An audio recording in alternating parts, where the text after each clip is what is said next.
Assalamualaikum warahmatullahi wabarakatuh. Perkenalkan, nama saya Dini Mutia Maulida dari kelas 10D nomor presensi 13. Jadi, di video ini saya akan menjelaskan materi mengenai Kerajaan Tarumanegara.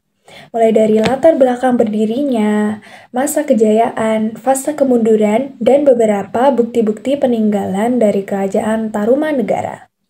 Yang pertama akan kita bahas adalah latar belakang berdirinya Kerajaan Tarumanegara.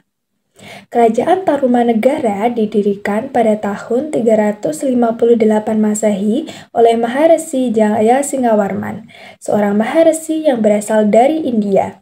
Ia datang ke Nusantara setelah wilayahnya ditaklukkan oleh Maharaja Samudragupta dari Kemaharajaan Gupta. Setibanya di Nusantara, Jaya Singawarman menetap di wilayah barat Pulau Jawa. Kemudian menikahi putri Raja Dewa Warman ke-8 dari kerajaan Salakanagara. Setelah pernikahannya, Jaya Singawarman mendirikan sebuah kerajaan baru yang disebut Tarumanegara.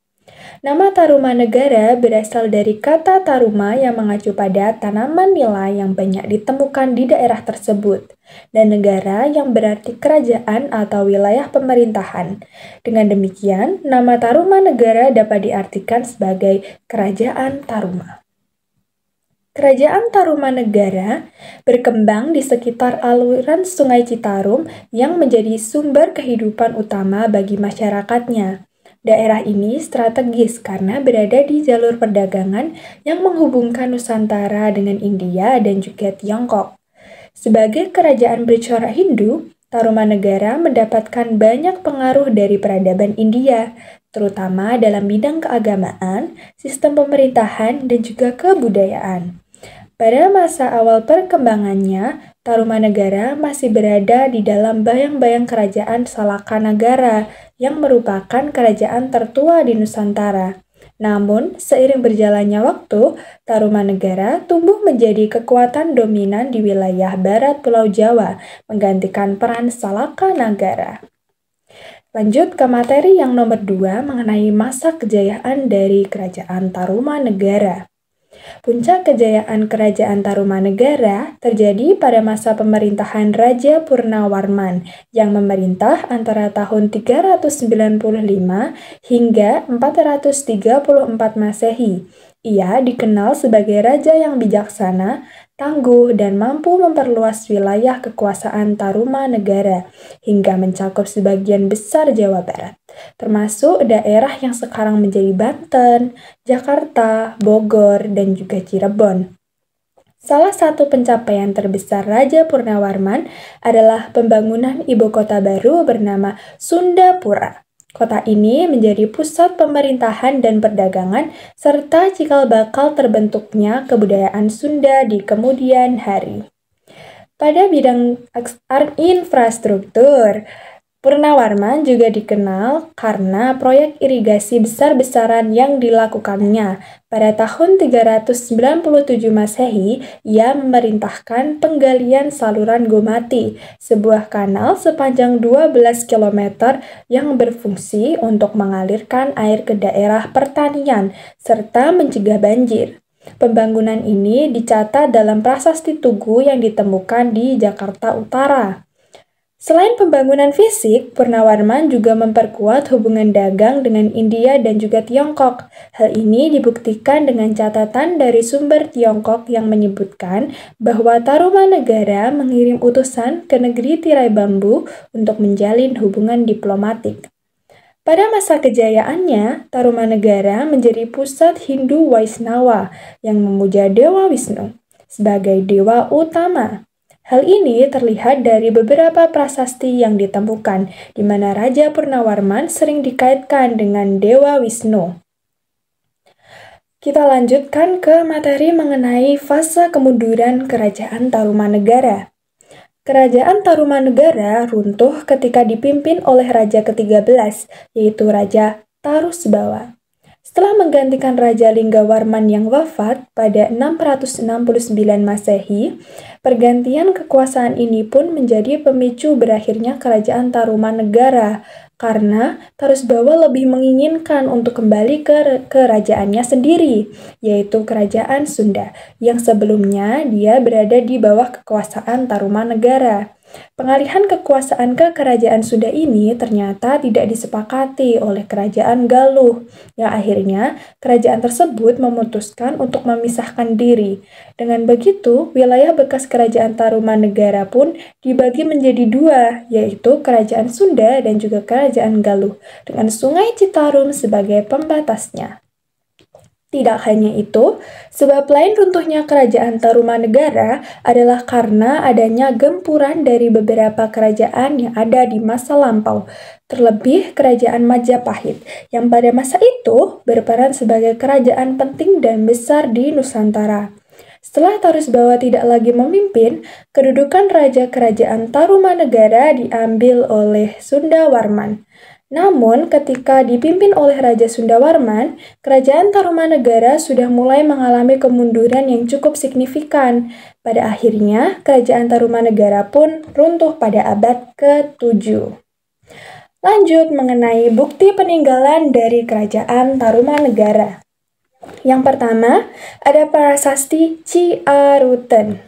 Prasasti peninggalan Kerajaan Tarumanegara pertama adalah Prasasti Ciaruten. Prasasti yang ditemukan sekitar tahun 1863 silam ini ditemukan di Desa Ciaruten Ilir, Kecamatan Cibung Bulang, Kabupaten Bogor. Pada prasasti ini ditemukan pahatan laba-laba, cap telapak kaki Raja Purnawarman, serta sajak beraksara Palawa yang berbunyi, "Ini bekas dua kaki yang seperti kaki Dewa Wisnu. Ialah kaki yang mulia Sang Purnawarman, raja dari negeri Taruma, raja yang gagah berani di dunia." Yang kedua ada Prasasti Cidanghiang. Prasasti Cidanghiang atau yang juga dikenal dengan nama Prasasti Munjul ditemukan pada 1947 di Kampung Lebak, tepi Sungai Cidanghiang, Kecamatan Munjul, Kabupaten Pandeglang, Banten. Prasasti batu yang ditulis dengan teknik pahat berisi puji-pujian kepada Raja Purnawarman. Yang ketiga ada Prasasti Tugu. Peninggalan Kerajaan Tarumanegara berikutnya adalah Prasasti Tugu. Prasasti ini diberi nama sesuai dengan tempat penemuannya, yakni berada di Kampung Batu Tumbuh, Desa Tugu, Koja, Jakarta Utara. Prasasti ini diperkirakan dibuat pada masa kejayaan Tarumanegara saat diperintah oleh Raja Purnawarman. Dibanding prasasti lainnya, Prasasti Tugu menjadi prasasti terpanjang yang ditinggalkan Raja Purnawarman. Isi dari Prasasti Tugu adalah penggalian yang dilakukan di Sungai Candrabaga dan Sungai Gomati yang ada di Bekasi, yang ditulis dengan huruf Pallawa dan juga bahasa Sanskerta. Yang keempat, ada Prasasti Kebon Kopi. Prasasti Kebon Kopi ditemukan di Desa Ciaruten Ilir, Kecamatan Cibung Bulang, Kabupaten Bogor. Prasasti ini ditemukan pada awal abad ke-19 oleh Belanda. Prasasti Kebon Kopi juga dituliskan dalam bahasa Sanskerta dengan gambar telapak kaki gajah yang diperkirakan sebagai tunggangan Raja Purnawarman. Penemuan telapak kaki gajah inilah yang membuat Prasasti Kebon Kopi juga disebut sebagai Prasasti Tapak Gajah. Kemudian yang terakhir ada Prasasti Jambu. Prasasti ini ditemukan di kawasan perkebunan jambu di Bukit Pasir Koleyangka, Lewiliang, Kabupaten Bogor. Isi tulisan dari Prasasti Jambu adalah gagah, mengagumkan, dan jujur terhadap tugasnya adalah pemimpin manusia yang tiada taranya. Yang termasyhur Sri Purnawarman yang sekali waktu memerintah di Taruma dan baju yirahnya yang terkenal Warman tidak dapat ditembus senjata musuh. Ini adalah sepasang tapak kakinya yang senantiasa berhasil menggempur kota-kota musuh. Hormat kepada pangeran, tetapi merupakan duri dalam daging bagi musuh-musuhnya. Nah, kelima prasasti ini menjadi bukti nyata keberadaan Kerajaan Tarumanegara serta peran besar Raja Purnawarman dalam membangun peradaban awal di Jawa Barat. Oke, nah materi-materi yang saya jelaskan tadi itu saya ambil dari beberapa sumber. Ada artikel dari Gramedia yang berjudul Pendiri Kerajaan Tarumanegara. Kemudian ada artikel dari Kompas yang berjudul Masa Kejayaan Kerajaan Tarumanegara dan juga Rajanya. Terus ada juga artikel dari Kompas lagi yang berjudul Penyebab Runtuhnya Kerajaan Tarumanegara. Dan yang terakhir artikel dari CNN Indonesia yang berjudul 7 Prasasti Peninggalan Kerajaan Tarumanegara. Oke, itulah penjelasan materi mengenai Kerajaan Tarumanegara dari saya. Bila ada kekurangannya saya mohon maaf. Terima kasih. Wassalamualaikum warahmatullahi wabarakatuh.